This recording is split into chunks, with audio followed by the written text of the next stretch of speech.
tanghali mga kapatid. Sama-sama ating harapin ang mga hamon sa buhay. Yan ang panawagan ni Vice President Sara Duterte sa mga Pilipino sa kanyang mensahe para sa bagong taon. Bukod dito, ipagpapatuloy din daw natin ang pananalig sa Diyos at magtulungan.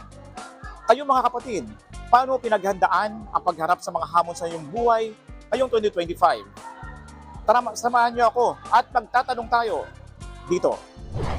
Iniisip na lang yung pamilya at saka kung anong resulta, mag-umpisa ulit. Yan ang pinakasolusyon. Dakasalan natin ng loob sa araw-araw at laban lang. Tapos huwag makakalimot tumawag sa Panginoon. At sa maging makabuting tao ka lang po at malalampasan po ang tulong-tulong, magsikap, gaya sa paghahanap buhay, pag-uunawa. Ako ang inyong hani ng bayan, ang tunay at nag-iisang pantanggal umay sa pananghalian.